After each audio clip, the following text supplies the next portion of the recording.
Hey guys, welcome to my channel. I'm Mr. Boxing Moves.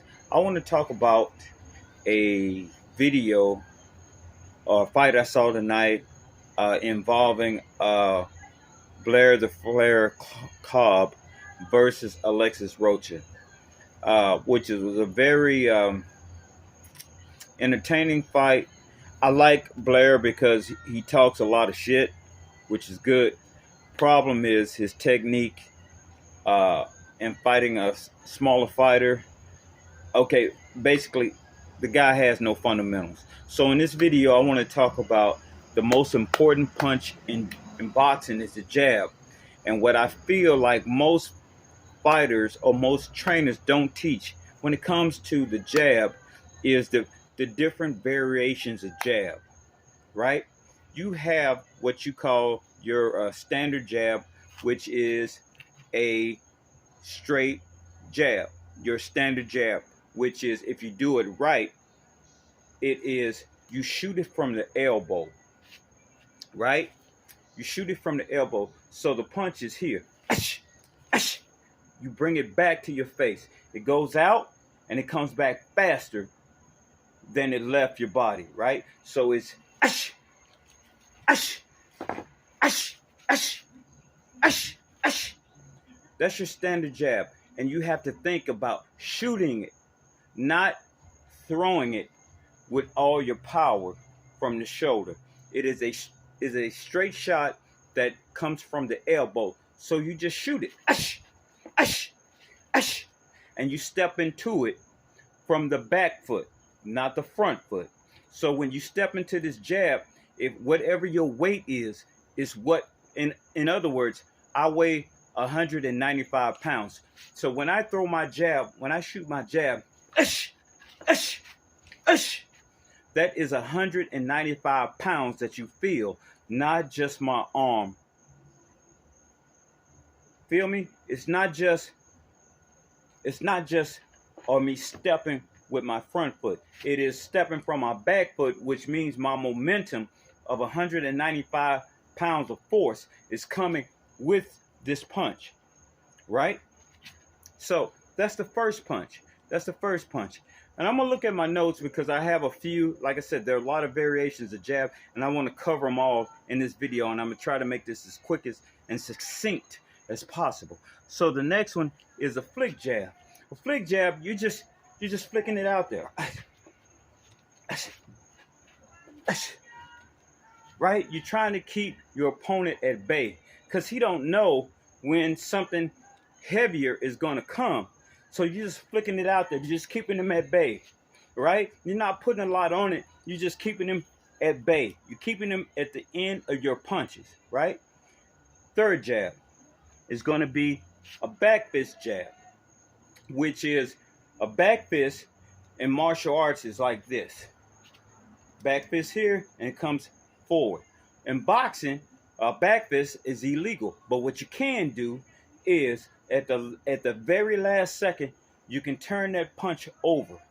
So you throw it out like a back fist, real light and relaxed, right? And you turn it over at the last minute. Ash, ash. Block, block, block, throw, throw. Ash, ash, ash, ash, ash, ash. Right? And you change your freaking levels. You don't stay on this plane where your head is upright and your chin is up. Your chin is down and you throw it from different angles. Ash. You know, you throw it at your 2 o'clock. Ash. You throw it at your 5 o'clock. Ash. Ash.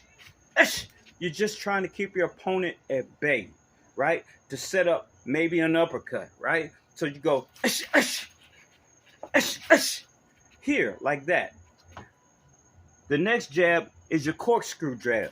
Now, your corkscrew jab is basically when you have an opponent, you can't knock him out, right? You've thrown your hardest shots, the guy won't go down.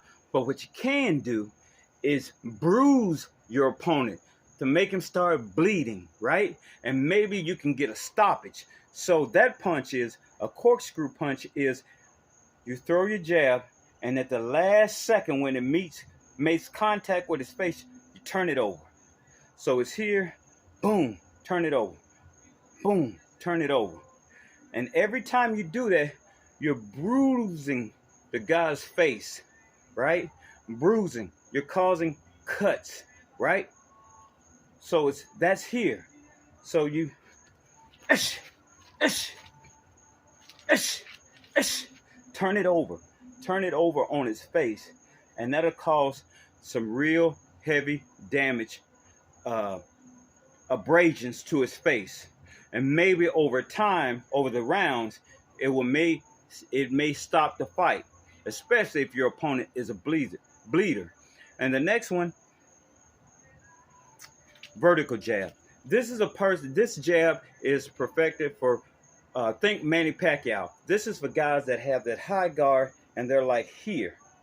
Instead of trying to throw your standard jab, which is here, you're going to go straight, right? Because think about it, the glove is bigger, right?